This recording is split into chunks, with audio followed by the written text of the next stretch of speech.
Hey, Hound Dogs, I'm David Hankins, I'm Paul Hankins. I'm Trevor Hankins. and you're on the air with Power Squared. Tonight, our guest is Joshua Pruett. Thank you so much for being on the show. Hey, thanks for having me, gang.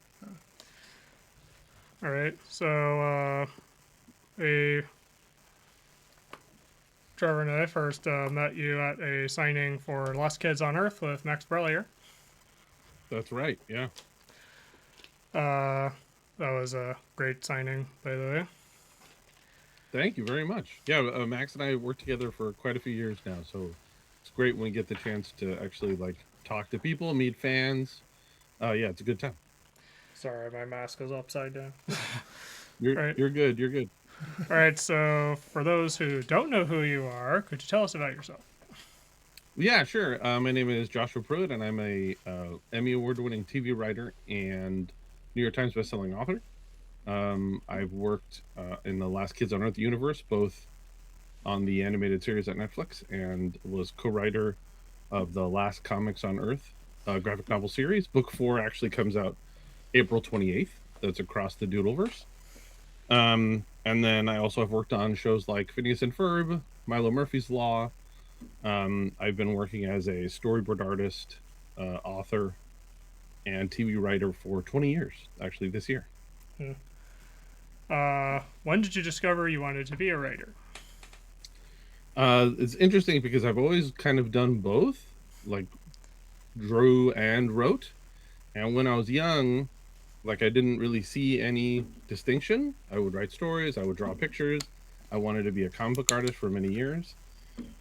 Um, and kind of it wasn't until college where I was like, oh, I might need to make a choice. And so when I was growing up, I had always read and heard that becoming a writer really just meant getting your butt in the chair and doing the work. And so I felt like I needed a trade. I needed to learn how to do something so I can be gainfully employed. So I decided to go with learning how to be an artist. A responsible choice.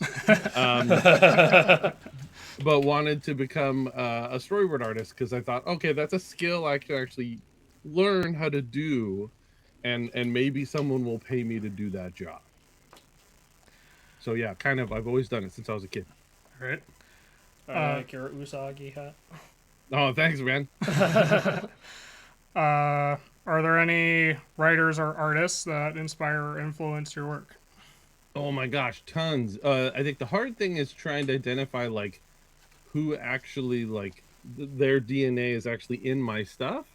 That someone else would kind of need to maybe unpack that, but I would say that um, there's artists like Arthur Adams in comics who I really have loved my whole life. I'm a horror movie fan, so I really love Sam Raimi's work. John Carpenter is like maybe my favorite filmmaker.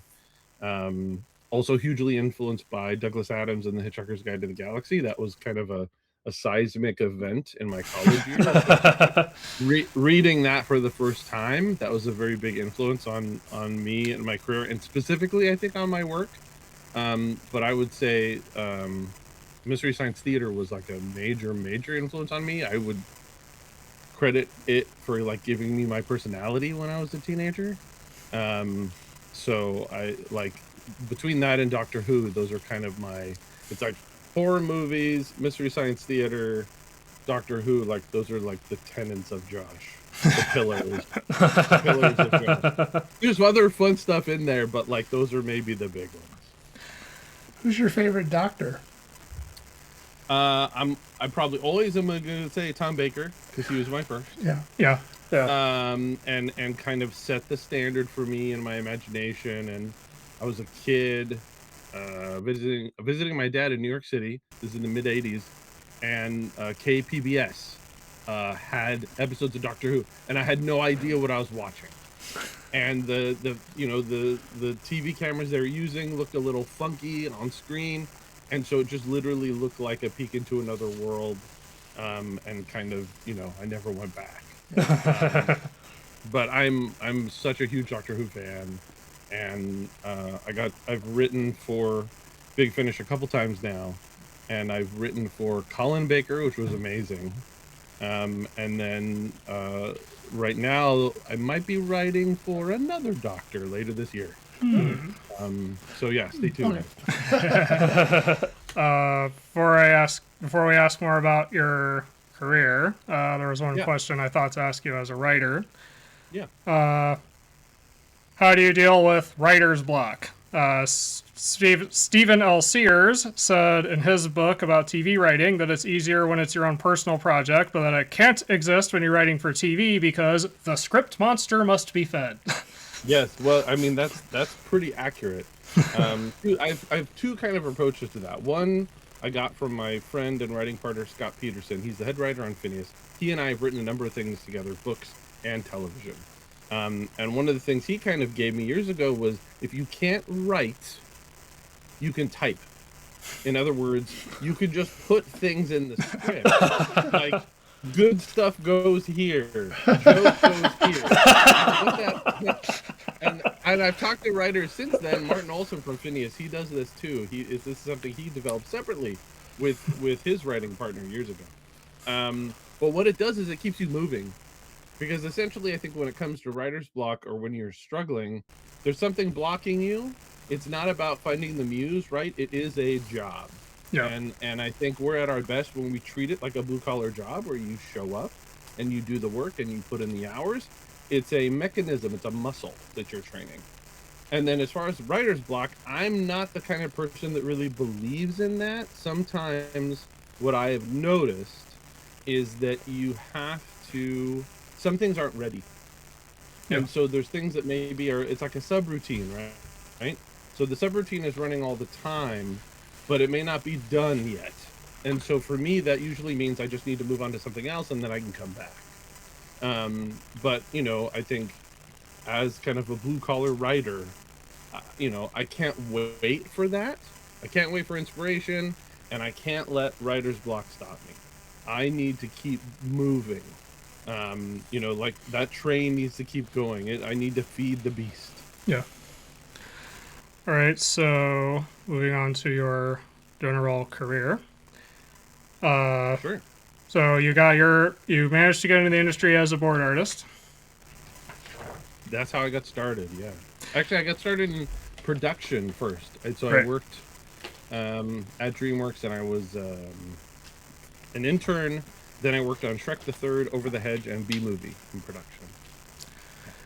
And how did you transition into boarding? It was really tough. Kind of the story that I've told before, but I think it's worth sharing. Is I was in a position where, production support is considered kind of a separate ladder at some studios. So you have your artistic side, and you have your production side. And when I was at DreamWorks, they had a trainee program. I think they still have this program. So they were bringing in folks from other universities to possibly try to get into the program to get trained to become a story artist. And at the feature level, you're actually doing more writing with your boarding as well. On the TV side, unless it's what's called a board-driven show, and we can talk about that later, you are boarding the script. And so for the trainee test, they were asking people to actually write and board a sequence with Gingy and Pinocchio from Shrek. They each wanted different things, and it was your job to write that conflict, write that scene, storyboard it, and resolve that conflict. Hopefully there's jokes in there somewhere. But that's kind of the big idea. And so when I was in production on Over the Hedge, I asked if I could take this story test. And they told me, the folks who were in charge, they told me that they actively discourage people from making the leap from the production side to the artistic side. And I was like, what the heck? I was like, I thought this is what you did. I thought you got in the door, and unless you wanted to be a producer or a supervisor or a production manager, you got in to establish yourself as a hard worker. You meet people, you understand the job. But they said no. So I waited for those people to get fired. and a year later they did. And I asked the incoming supervisors, I said, hey, can I take this story test? And they said, of course you can. They said, this is the obvious thing. They were like, Josh, you know how the sausage is made. You've been here for almost 3 years. So you're going to have a sensitivity that production needs. And if you're any good at this writing and boarding thing, then you're an asset. And I was like, well, that's what I was hoping. So I applied and did the test, also put in some mini comics and things I had done. But I was the first internal production candidate in the history of the company. So I became a story trainee. My life changed 20 years ago this summer and was offered a 4-year contract to be a story artist. Cool. All right, so I was going to ask about the writing process for TV.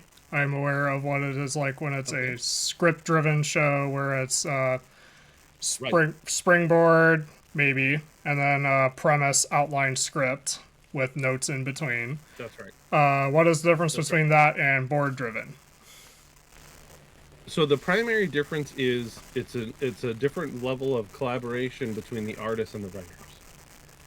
So that springboard or treatment still gets generated by a writer's room. This is how we do it, or this is how we used to do it on Phineas and Ferb. This is how they did it on SpongeBob as well for many years. That outline, page and a half, 2 pages, that ends up going to a storyboard team, 2 people, and their responsibility is to take that, and then we would re-break the story. We would use note cards, right, like on the wall, and we would use colored cards for each story, so we could track at a glance. Here's the Candace story, here's the boys in the invention, and here's the Duke and Perry story. So literally, we could be at the back of the room, and we could see where we were too heavy or too lean in somebody's story. We could see every beat, right? Then we would take that and we would start drawing. And usually the way it worked is that one of us, let's say it was me, I would take the Duke and Perry story, and then my writing and board partner would take the Candace story and the boy story. And that would approximately work out to be an entire 11 minutes. And then essentially we had a week or 2 weeks to rough out 11 minutes of television. Wow. And so that was storyboarding, that was writing, coming up with dialogue, coming up with gags. And we would sit in the room together, pitch each other ideas. We would also check in with our directors and producers and the writers every week. And everyone would pitch in. The other thing that was really significant that we've held on to in the current iteration of Phineas and Ferb is everyone, all of our creative folks would come in and we would punch up the script and the story. So everyone can throw ideas, everyone can throw new jokes, everyone can ask questions, make sure the story structure is working. The thing about Phineas and Ferb, and I think this is one of the things that make it as strong a show as it is it's iterative.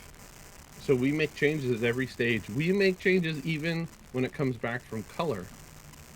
Our editors who work with us, they actually have extra little files for the characters' mouths so that we can change dialogue before it goes to air. Wow. So we are constantly, this is one of the things that I learned about joining the show. I joined in 2011 because I'd been working in feature before that.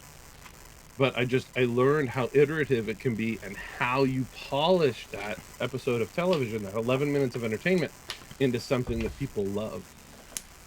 So I think that makes a difference. I'm aware that Phineas and Ferb is also a musical show. Yeah. Do you know what the songwriting process is like? Yeah, so I've written and co-written a couple songs for the show. I would not say I'm musically talented. I am a halfway decent lyricist. But generally, like, it's Dan, Swampy, Martin, Martin's daughter Olivia Olson, who does the voice of Vanessa. Yes. They'll come up with something in about 15-20 minutes. It's kind of extraordinary, because I think in real life, I think Dan and Swampy wanted to be in a band. I think that's their number one love, and animation is just part of that process. But they get a real kick out of it, and the songs are pretty great and real catchy. And it's an opportunity for us to actually also hit some of the story beats again, depending on the episode. But yeah, it's been fun to get to do that. I would say I don't do it all the time. There's definitely episodes where I care about the story, or I care about how the song is going to lift the episode. So for instance, I just wrote the season finale for season 5 called Venpocalypse. And so I worked Ben Apocalypse the musical, excuse me. I worked really closely with Olivia so that she and I were building out how the musical pieces would support the story we were trying to tell. Because we wanted it to be like a true musical where the songs are helping tell the story. It's not that the story comes to a stop, you have a song break, and then you go back to the story. Right. So when you've worked with Dan and Swampy, you've also written for Mile Murphy's Law and Hamster and Gretel. Yeah. Between those three shows, was there a difference in approach or sensibility with how they were written?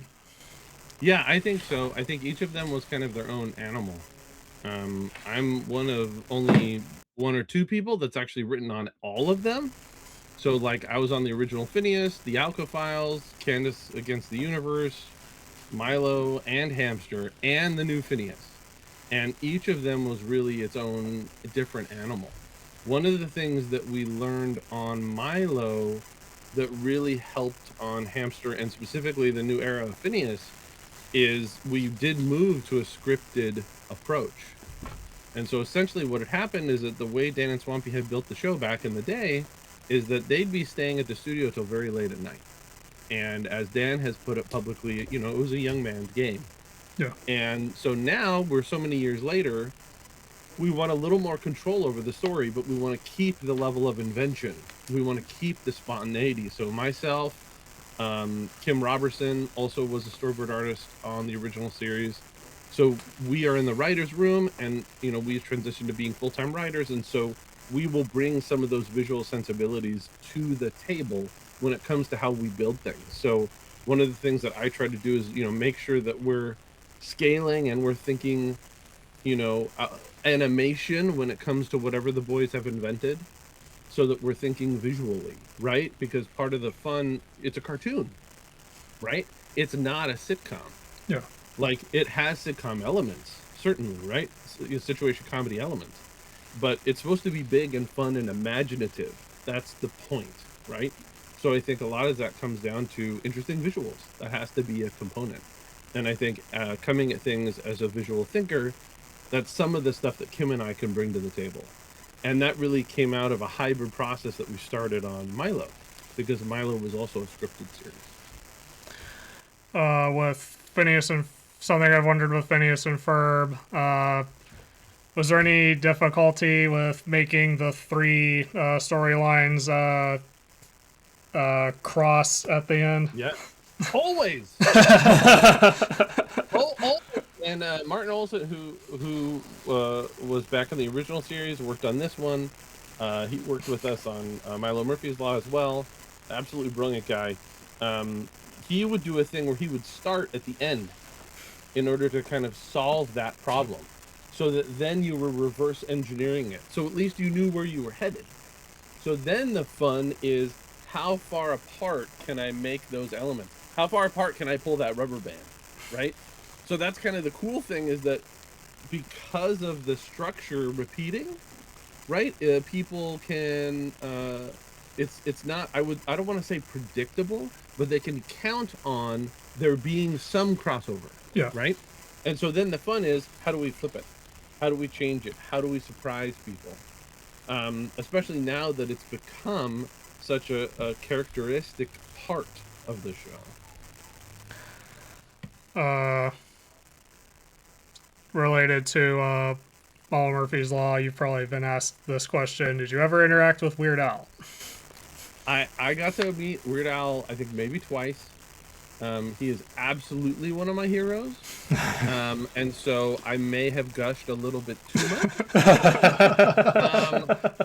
I will say I tried not to. But yeah, he's a tremendous guy. And, to have the chance to write dialogue and write jokes for one of your comedic heroes is like completely insane. Like, I all of his albums, but specifically I adore UHF. Like, yeah. I love the movie so much. Yes. And Dare to Be Stupid is one of my favorite songs of all time, especially as a Devo fan. But yeah, I got to give him such fun stuff to do. Like, not just funny stuff, but even like emotional stuff where we get a little bit into Milo's head That was one of the things that was actually really important to me, especially in the second season of the show. And so to get the chance to do that, that was a bucket list. And between those 3 shows, is there a favorite Oh, I missed that last part. Could you say that at one time? between Phineas, Milo, and Hamster, is there a favorite do you have a favorite episode that you have written? Favorite that I've written. Phineas would be harder to pick because there's some ones that haven't aired yet. There's 2 in particular. One might be the grossest episode of Phineas and Ferb of all time. And so I'm looking forward to that. I wish I had an air date I could share, but we don't know yet. Okay. But that might be a top contender. I will say on Milo, however, it's the Island of Lost Dakotas. It's easily my favorite episode. And like for those of you who maybe have not watched Milo Murphy's Law, I know there's some out there, gang, who have watched and loved, like you guys. But like it's an episode where we discover essentially that Cavendish and Dakota are 2 time travelers. Dakota has been sacrificing his alternate selves in order to save his best friend's life. And we go to an island where we meet all of those people who have effectively decided to step out of the timeline in order to save their best friend's life. And absolutely thrilled with the way the episode turned out. It was boarded by Steve Umbleby and directed by Bob Bowen. And I got a Annie Award nomination for writing that episode, which was a tremendous validation for me in my career. But emotionally, that episode was so important to me. And I will say that when I first pitched it, the studio thought I was pranking them. And one of the greatest compliments I've ever received in my life as a writer from a brilliant executive named Jay Francis, who I've known for many years. But when I handed in the script, after us, talking to the studio and brainstorming with Jay, he said, "Dude, you nailed it." like they thought it was great. And to stick the landing was like a really big deal. What I've noticed I do on all the shows I work on, but I would say especially in the kind of Dan and Swampy of it all, is that they give me a lot of leeway and I swing big. And because I've been on shows and I've worked for producers and creators who are a lot more insecure and who are not as flexible with their creative team. And working with Dan and Swampy and working under Scott lets me get away with murder. And I take all of the leverage that is given to me and then some. But my goal is to not be shocking. Usually what I want to do is be weird, funny, and heartfelt. And like those are kind of the things that are important to me as a writer and important when it comes to what I'm contributing to Phineas and Ferb. And so for me, that's the DNA. That's my bullseye, the Josh bullseye. And then we'll talk Phineas next year. I'll add that Island of Lost Dakotas was a really good episode. Yes. Oh, thanks, man. I appreciate that so much. All right, so other things that you have written. According to your author bio, you're the only person alive who has written for MST and Doctor Who. Yes, knock on wood, as of this moment, that is still true. How did that happen? Let's see. In both cases, it was through Phineas and Ferb. So on the Doctor Who side, and this is actually advice that I give to young creative people who want to write or make things for a living. Stalk the people who are doing it. So I don't mean that literally. Right. What I mean is research the people who are doing the things that you want to do. So how did they get started? What was their career path and trajectory? What is actually the work that they put together? So for instance, there's this tremendous writer. Her name is Jacqueline Rayner. And for over 20 years now, she's been writing books and audio for Doctor Who. And one of the many things that she's responsible for, she's written some David Tennant Doctor stuff, she's written lots of things.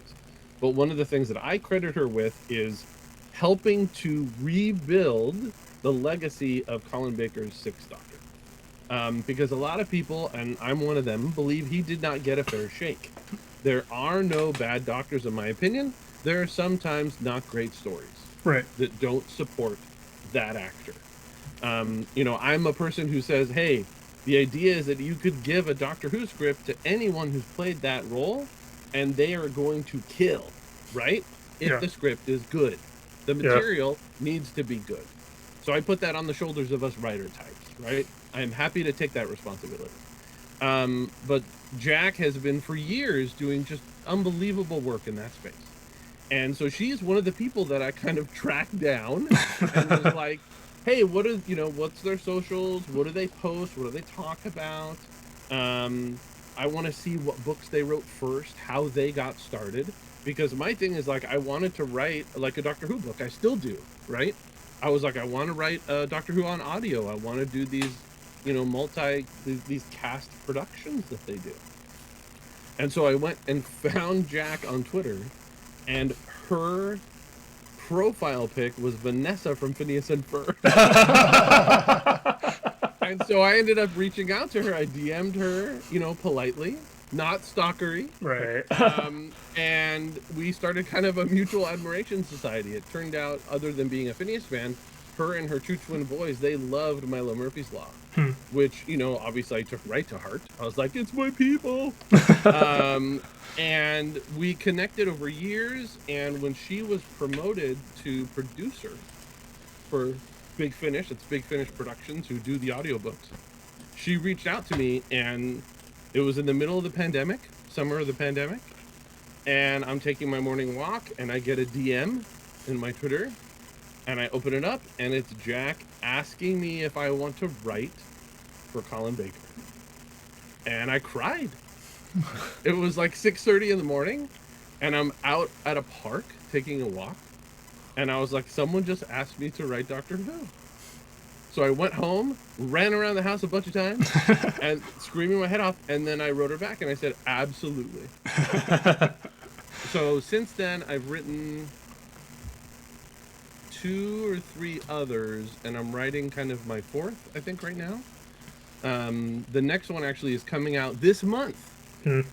April 29th. It's called Unit Era's Hostile Universe.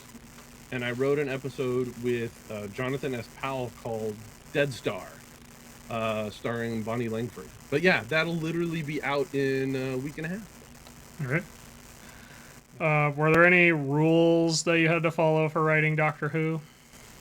Not specifically. I will say I had the best story editor ever, Robert Valentine. I worked closely with, in addition with Jack, and often it was him going, hey, we probably don't need to put the cloister bell in here, Josh. And it, you know, I think I had an instinct that I wanted to put the kitchen sink in this. If this was my only shot at writing Doctor Who, so there's tons of stuff I actually cut out.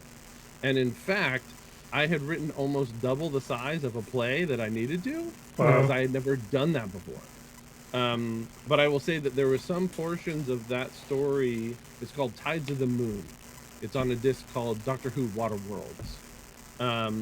But there are actually monologues in there that I repurposed for other Doctor Who radio plays that are coming out later this year. But no, there weren't any rules. It was mostly me as a fan Yeah. going, Josh, don't blow it. Like, take it seriously.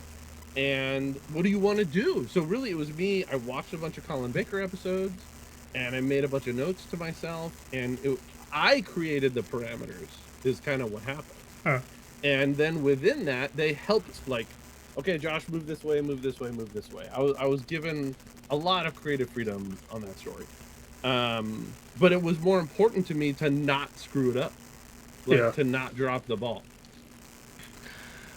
All right. Since you've also written for MST, question I've always had, something I've always wanted to know is, what is the writing process like for an MST? that was really interesting. So same thing like Phineas. So there's a Phineas connection.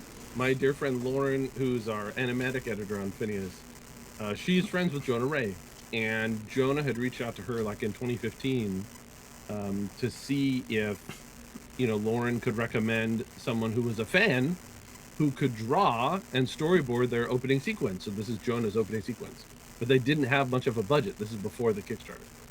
And so Lauren was like, hey, Josh, I know you're a super fan. Lauren and I literally became buddies because I walked into her office October 31st, 2011, and she had a Mystery Science Theater, the movie poster on her wall. And I was like, new best friend.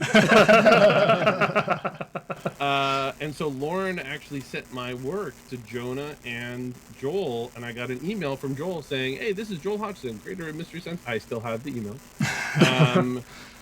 I would love to see if you could do some storyboards for us. So what I did is I ended up boarding Jonah's origin.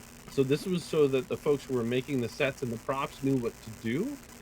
And so I boarded that like 6 full times, like did full animatics for that. And because I was doing it at a cut rate, because look, I'm a fan, right? I'm like, yes, I want to do this. I asked Joel if I could write, and he said yes. And so I talked to Elliot Callan, who was the head writer, and the way it worked, they assigned me to Beast of Hollow Mountain, which I will say is one of the toughest watches of season 11. But go watch it. I've got some jokes in the episode.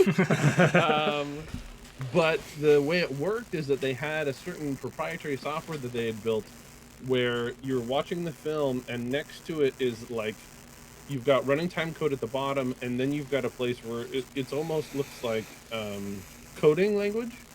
And so what you do is you hit pause on the movie, and the time code will come up on the left, and then you actually put in your joke. So you're watching the movie, you stop, put it in, or roll it back, stop, put in your joke. And what Elliot had pitched us is that he said, Josh, we're in the wholesale market. This is the Costco of jokes. He's like, I want quantity, not quality. And at this point, I had been working on Milo Murphy's Law and Phineas, and we have a thing in there. This is a standard for film and TV writing. They're called alts, or alternate, right? So sometimes it's an alternate take, but it's also an alternate joke.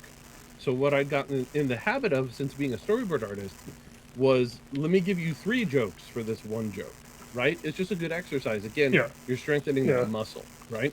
And so Elliot was like, I need like 400 or 500 jokes, give me that.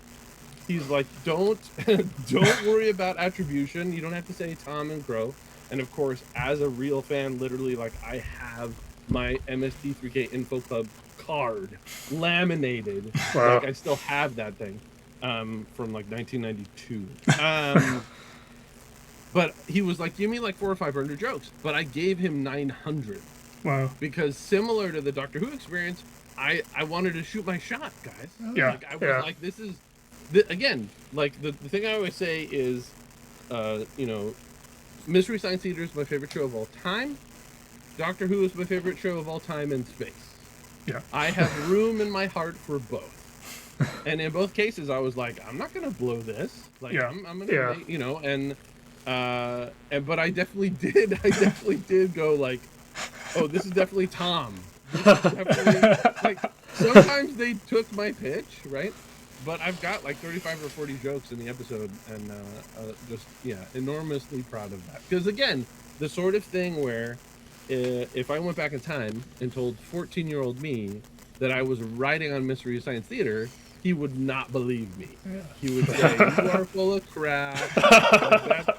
You're just a big liar. But yeah, absolute dream come true, guys. Absolute dream come true.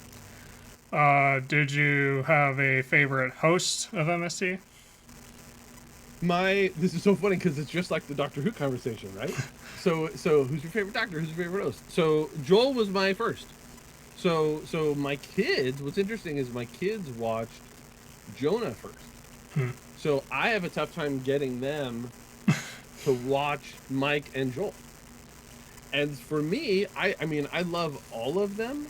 Like, I love Emily and Jonah too, and Mike. But, like, I'm used to Mike showing up as the handsome guy in the sketches, right? So it's like when he transitioned to host, it was just different. I was Yeah. not a Mike hater. Let me just say for the record. Right. I think Mike's brilliant. But one of the things I figured out that helped me kind of through that transition, because I will say there was a mourning period as a fan Yeah. back when that was actually happening in real time, is Joel is dad. And if you watch the show from back in the early KTMA days, that is the vibe, right? He created the box. Yeah. And then when you get to Mike is like the little brother. He's like the frat bro to the box. So the dynamic is very different. And by the time you get to Jonah, that dynamic is different. And Emily too. So I think that's one of the reasons why I want the show to run forever, is because I think that keeps it fresh.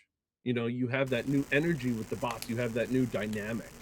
But yeah, I love that show, guys. So I'm so over the moon that the Rift Tracks experiments are coming. Like I can't wait. Yeah. All right. So you've also worked on Last Kids on Earth in different capacities.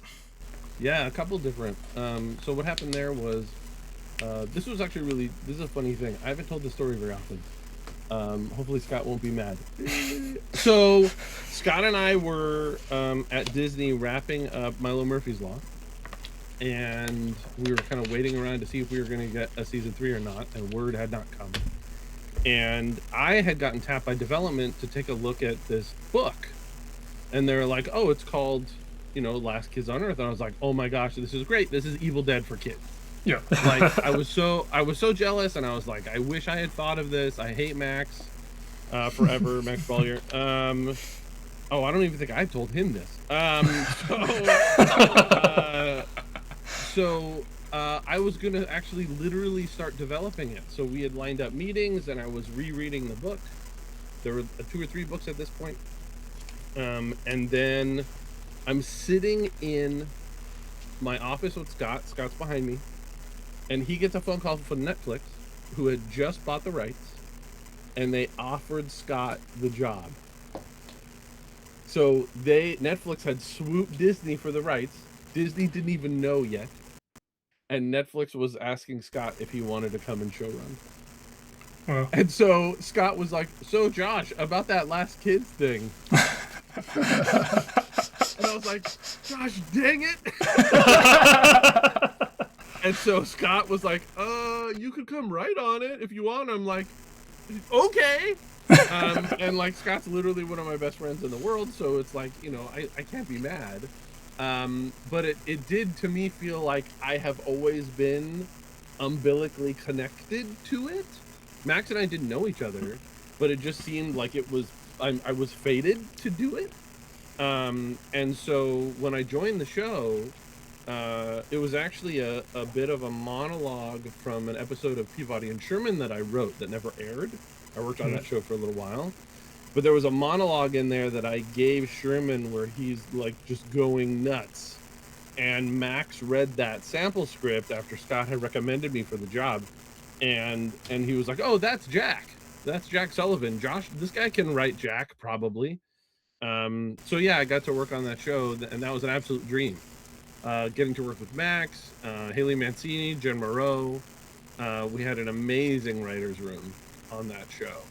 And it was such a joy, and getting to be friends with Max, and the 3 of us, Max and Scott and I, all have very similar sensibilities. And so that was like heaven. And then while I was on there, I got to write the video game, which was great. We got nominated for a Kid Screen Award for that. And then a year or so after that, Max invited me to develop Last Comics on Earth with him. And that's that graphic novel series. The pitch is essentially that there's no more comics being made, right? Because in Last Kids on Earth, it's the apocalypse. right. There's zombies and there's monsters. And so what Max and I built is this fun idea where it's like, if there's no comics, if you were a kid, what would you do? You'd make your own. So that's what the series is actually about. It's being written and drawn by the kids. And so we're working with incredible Jay Cooper, and Doug Holgate's also doing some drawing in that too. But the idea is that the kids are actually making the comic. And so it has a lot of DNA of like hanging out with your friends. You're 12 years old, you've had too much Mountain Dew, and you're trying to make each other laugh. And in this case specifically, most of those books were written at 1 o'clock in the morning after Max and I were done with our day jobs, and then getting together and trying to make each other laugh, like a sleepover. so, and it was like best joke wins. And so like I think those 4 books really represent what that whole creative process is like. Working with your friends, trying to make each other laugh, being creative, being ridiculous. But yeah, I hope it's not my last tour in the Last Kid series. So we'll see what happens. I wanted to ask, what unique challenges did you face in writing a video game compared to non-interactive mediums? So that was really new for me, I will say. I've been a video game fan my whole life, back from classic Nintendo days. This was really interesting, where Max and Scott had a take on the story, and I had to kind of take that and kind of break it out into pieces. So there were certainly cinematic sequences that we worked on, right, where you're continuing the story. And then the idea is on the levels, since we had kind of a Diablo format, sort of play, top down, my responsibility was then writing all the dialogue for those characters. So for the villains, and then also for our hero characters, so that they sounded authentically like themselves, which at this point was me tracking from the original novels by Max and Doug through the TV series and into the video game. And that was one of the things that I felt really honored that Max usually trusted me with, is being able to generate that voice so that they sounded like themselves. But it was a really great challenge. It was a really fun challenge. And yeah, like I said, we're a video game household around here, so it's fun times for everybody. Let's see. I wanted to ask if you had a favorite book in the Last Kid series. My favorite book. The June solo book I really like. I think I go back to book 5, and then I go back to book 1 a lot, I would say. Because again, like it's the Evil Dead for kids thing that I respond to the most.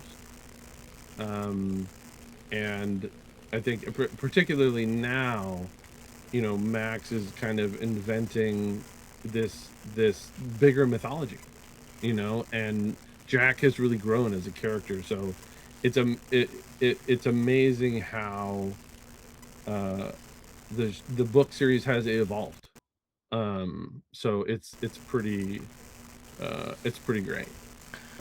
I was gonna say June's Wild Flight was also one of my favorites. Yeah, it's a good one. It's a real good one. Her getting some solo time felt really right. So like that, I think that was a good one. I also found that one the most consistently funny. Yeah, right on. That's great. That's great.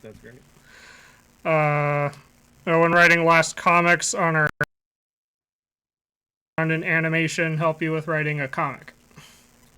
So that's a great question, because really you want to be thinking visually, right? So it's kind of like I was talking about for my work on Phineas, is that I want to make sure that whatever shenanigans Max and I are hatching at 2 a.m.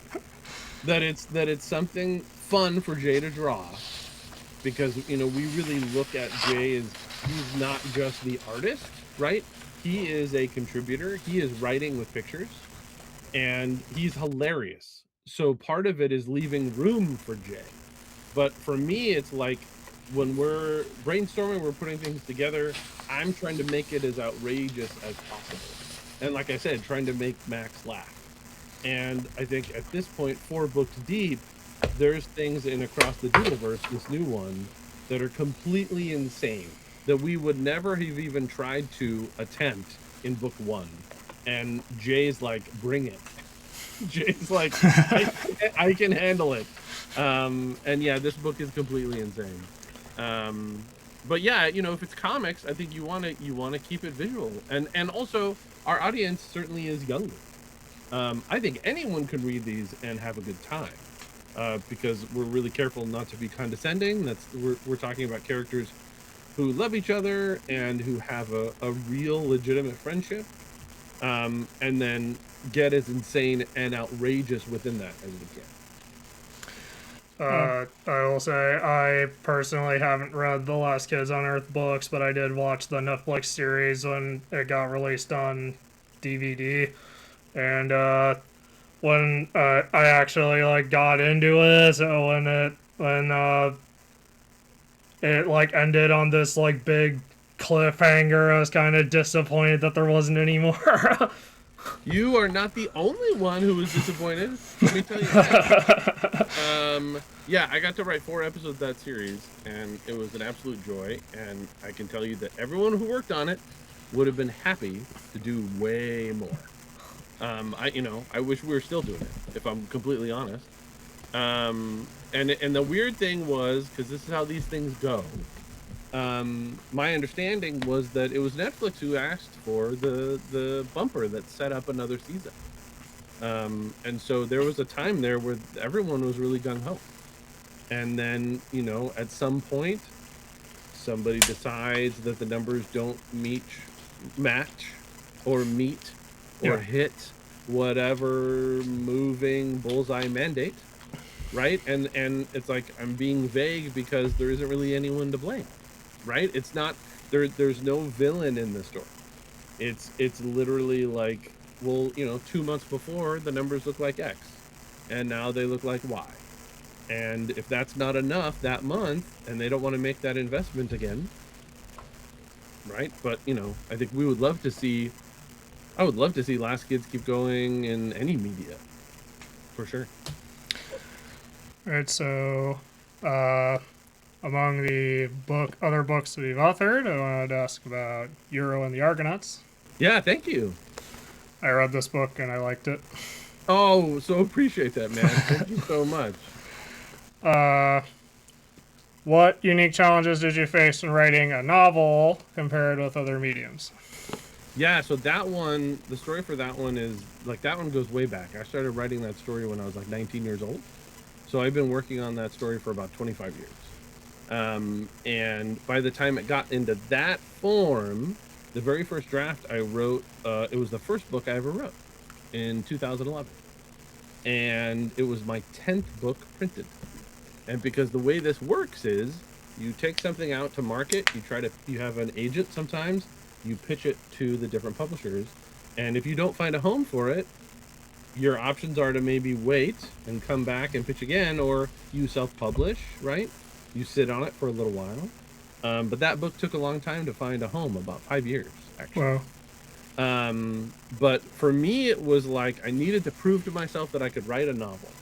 So before I wrote Gyro that long ago, 15 years ago now, I had written short stories, and a few of them, and I wanted to build up my confidence to become a novelist. And so I did a thing where every chapter of the book was one blank page. And I went to the bookstore and I looked at all the middle grade books, and they approximately had 30 to 35 chapters. So I wrote, 1 through 35 on the top of each sheet of paper. And at that point, I had done some writing for DreamWorks, and I had written some of my own things. I was a fan of film writing, and so I was a hobbyist and had written screenplays. But I structured it, act 1, 2, 3, or, act 1, 2 is huge, split in half. Yeah. Act 3. And figured out my beginning, middle, and end, and then figured out my plans and payoffs, where I literally would walk to the piece of paper and go, Gyro does this. Okay, so that means let me walk back to chapter 16. I need to set up this thing that Gyro does. And okay, then I'm going to go pay that off in that chapter. So I was very logical about it. So I think one of the things that I've noticed about myself is that I'm unique a little bit as an artist because I use both sides of that brain. So I have a little bit of, ADHD, and I'm very impulsive. And then on the flip side, I can be very organized and thoughtful about structural things and how I approach my creative work. And so, like, that's how I wrap my head around it. And then I try to do like a chapter a day to get through the rough. Right. But the nice thing about writing prose, the nice thing about writing novels, is that it's all you. It's literally you and the computer and the manuscript. And on the flip side is when I'm working on something like Phineas and Ferb, and I have the gift of so many collaborators, there is literally 100 people between my draft and what everyone sees on Disney Plus. And so it is a group effort. So granted, there's things about it that survived that process that I'm really proud of, that feel like came from me, right? Bits of the story, some of the dialogue, but everyone is chipping in. The extraordinary thing about writing something like Gyro is that it's all me. I have amazing collaborators in my cover artist, my buddy Anthony, who did the artwork. He was a storyboard artist on Puss in Boots: The Last Wish. He won an Annie Award for the finale of that movie. Hugely talented guy. That was a good movie. Yeah, right? Super good movie. And Amanda, who did the interior illustrations, like, you know, even at that scale, I'm still supported by a team, right? But 98% of what I wrote is on the printed page. Same thing for the book that Scott and I did, Shipwreckers. You know, like, our second draft is largely what got printed. And that's rewarding in a completely different way, because we have almost ultimate control over what we're creating. And, you know, it's a little bit time travel, right? You're writing a joke for a novel and someone reads it 8 years later and they laugh, hopefully. Right? Like, Yeah. It's a little bit of a, like Stephen King has said, it's like a little bit of a magic trick.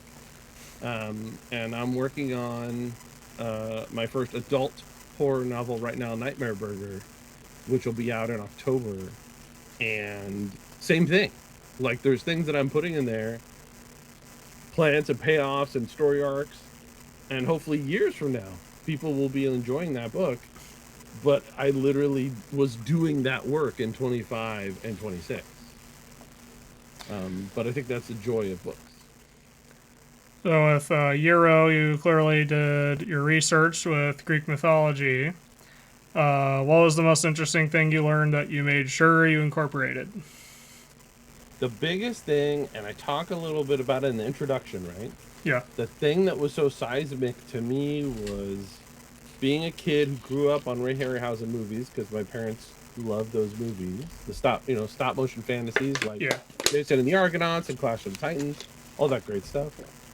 You know, I grew up thinking that Perseus was the hero and he rode Pegasus, the flying horse. And one of the first things I discovered when I started doing my research was like, Perseus never went near that horse. Right? Like, that's a popular culture adjustment or re-edit of what the poets had done. It was Bellerophon who was the monster fighter. This is the person who would tame the chimera and the flying horses like Pegasus. And one of the things then I discovered is that even the poets remixed each other. This was very much standard operating procedure. And so that kind of helped me build my story. It inspired my story because, you know, it's about the first Greek geek in history. And when he discovers that the Argonauts aren't really much heroes and that the monsters are the only ones with any mythic dignity, his whole world gets flipped upside down. And when they decide to become heroes themselves, I was like, oh yeah, like, this is what happens when you meet your heroes sometimes. Is it flips your world upside down and it changes your worldview. And so I thought, oh, I think there might be a good story there. And what I didn't know at the time was I was actually writing about being at DreamWorks as a guy in his late 20s who dreamt of working in animation and literally meeting some of my heroes and realizing they had feet of clay. And that I had put them on a pedestal, and when they fell, it broke my heart. But I didn't know that that's what I was doing until I was halfway through the book. So some of that actually came through in the later drafts. I'm actually working on the sequel, Clash of the Titans, starting next month. It'll be out next year. All right. How did you decide to write in third-person omniscience, and how did you coordinate the references to specific page numbers? That was challenging, and I made it hard on myself. But that was all Hitchhiker's Guide. So the kind of the tone and the flavor of having a narrator that was commenting on what was happening, I just absolutely fell head over heels for that. And something that I actually got, or what I think I've learned, I don't know that I'm good at it yet, but what I've learned from Stephen Moffat, who's probably the most prolific Doctor Who writer and producer of all time. Yeah. I think to date he's written the most Doctor Who episodes. Amazing writer and producer. But one of the things that I've noticed about his work is that you have a really wonderful story, right, that he has built. And then on top of that, he has designed a really incredible structure and package shape for that good story to live inside. So for me, for Gyro, I came up with what I thought was a good story, this education plot for this young man being this first Greek geek in history and learning this lesson, which is not exciting, quote unquote, right? But that is the heart line of my story. And then I was like, well, what if the shape of the story is where I've got this very obnoxious narrator who's very self-aware and who sounds just like me, commenting on everything that's going on. And I was like, great, that'll give me the shape. Because one of the things I've noticed about myself is that I get bored easy. And so I wanted Gyro and the Argonauts to be digestible for folks who are maybe reluctant readers. And so we've got, intermissions, we have breaks between chapters. The chapters are short, right? I'm literally like, go get up, have a snack, right? Yeah. And one of the most extraordinary things that's ever happened to me in my life, my wife had a friend reach out to her on Facebook, that her son, who has autism, loved Gyro and the Argonauts. And he came racing out of his bedroom and he said, Mom, is Joshua Pruett autistic? And his mom was like, oh, I don't know. Why do you ask? And he said, because he sounds like me. Because he sounds like my head. And like I cried when I heard this. Because certainly I wasn't thinking that. I was just building a story that I thought I would want to read in a shape that it was easy for me to digest. And the idea that I would touch that young man in a way that he felt connected, not just to the story, but how I was telling it, that's a gift. And that's part of why I love writing for younger readers. Because that's the incredible opportunity that I have. Because all of this stuff, all these incredible things that I've had the privilege of working on, that you guys have watched, it's all about connecting, right? Yeah. Connecting to readers, connecting to viewers. That's what we're trying to do. We're trying to connect. And so the fact that I got to connect to this young man in that very specific way, that's a gift. And I want to spend the rest of my life doing that. And do you have a certain number of books you'd like to do with Gyro? I do. So I'm contracted for the sequel, Clash of the Titans. I have at least 2 or 3 stories. I know what happens next. So I know what happens in book 3 and book 4 and some of book 5. I would love to do at least one more. So any of you out there that if you're interested in Gyro and the Argonauts, please go out there and go pick it up. There's a paperback and there's a hardcover. Thank you, sir. You can get it online or at your favorite local bookstore. Hit up those local indie bookstores, buddies.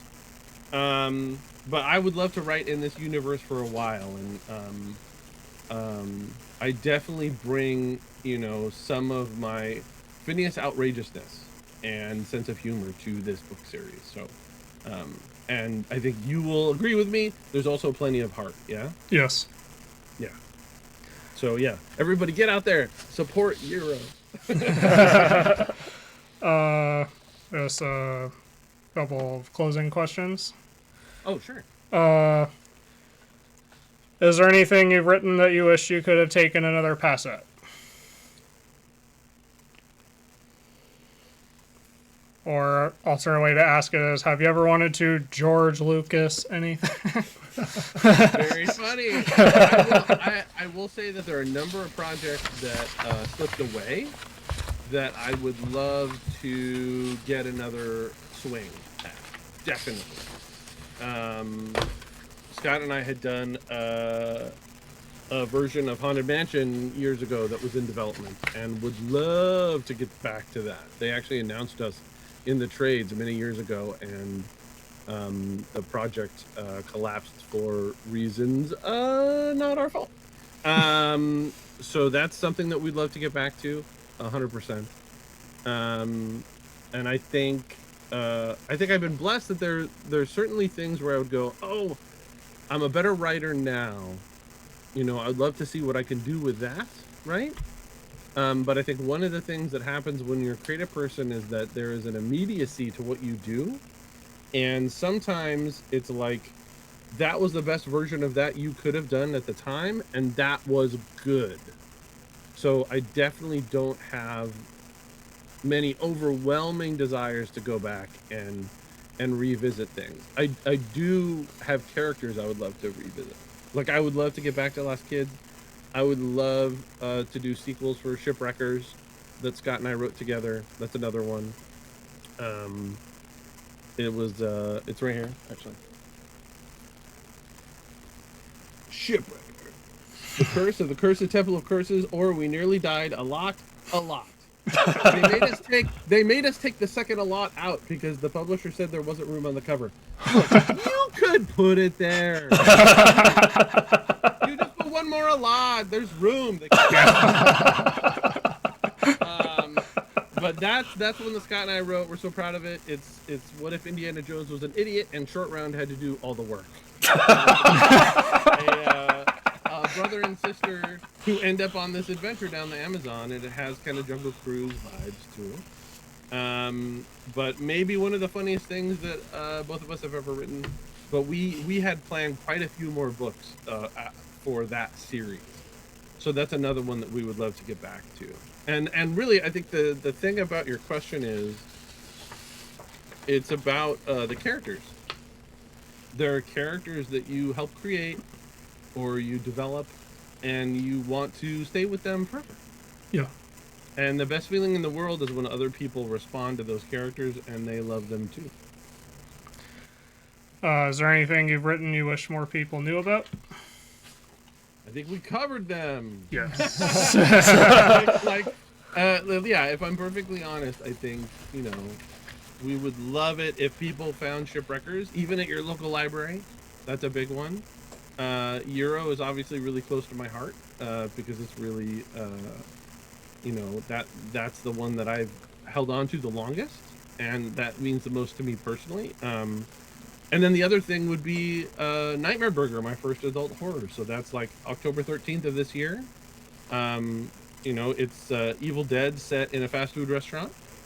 And our main character loses his best friend and gets his first job, and might be his last. And there's interdimensional horrors and monsters, and it is completely insane. And is my love letter to hitchhikers, and John dies at the end, which is one of my favorite books of all time by Jason Pargin. But yeah, that's another one I would love to direct people's attention to for sure. Is there any advice you would give to a prospective writer? Absolutely. Make things and show it to people. So in the case of modern animation, we're witnessing a real constricting of the industry. Things are changing, and this does happen cyclically, right? These things do happen in most industries. But what I would say, the thing that doesn't change is people want stories and they want characters. So if you're somebody who wants to do this for a living, what I would say is, don't wait on the studios. Don't ask for permission. So Dan, our co-creator, Dan Poffenmeyer, so he hires musicians off of TikTok to collaborate with him on the songwriting for Phineas and Ferb. Somebody sends him a TikTok where someone's posted something that they've written from the heart, right? Or something catchy. And if he connects with it, he reaches out directly to these folks. Like, that's happened over and over again. And so when folks are talking to me and going, oh, Josh, would you read my script? Or, would you share my material with Disney? It's like, there's all kinds of reasons why I can't. But the most important thing, though, is that I can't even get people to read my stuff in real life. But if you have a short film on YouTube, or if you have an Instagram or a TikTok where you're doing monologues, short films with your friends, you're writing songs, you're doing short animation, I can send that on a phone to my producers, right? That is the world that we're living in. So what I would say is, don't ask for permission. Get together with your talented friends, make things, and show it to people. That's how this moves, right? You can also do, like, it's what I call it is, like, it's a different boat approach, right? You've got a slow boat, right? The slow boat is you're going the traditional path. You're going to build a portfolio, you're going to build material, you're going to meet people, you're going to apply for jobs. But then you're going to also build a couple speedboats. And those speedboats are making short films, developing your own little feature that you can shoot for $5, right? The technology we have access to, right? You are going to cultivate being an out-of-the-box thinker. Because then what happens is the studios catch up to you. Because if you are doing that, a year from now, 2 years from now, when all these people realize that they can't just sell the furniture, they're going to need material. And you will have developed this entire portfolio of things digitally that are accessible in 10 seconds, right? Not a script that someone's going to have to read, right? Actual stories and characters. So right now, I think that is key. I'm doing that right now because I think that's how I'm going to launch more of my own creative and independent stories and characters. Right. And if people wanted to follow you, what would be the best way to do so? I would say hit me up on Instagram at Zombie TARDIS. So ZOMBIE TARDIS at Zombie TARDIS. I post there the most. Those are regular updates for books, for upcoming signings. I'm going to be at the North County Mall in Escondido this Saturday, and then Sunday I will be at the LA Times Festival of Books. Right. And once again, go check out Gyro on the Argonauts. And Shipwreckers! All right, so Thank you guys so much. yeah. It's great to have. Thank Is you there for anything being- else that we didn't cover? Well, I just wanted to do our normal outro. If you are watching this on YouTube later and you like this, leave a like, subscribe if you want to see more. Right. And So until next time, I'm David Hankins. I'm Paul Hankins. I'm Trevor Hankins. You've been on the air with Power Squared.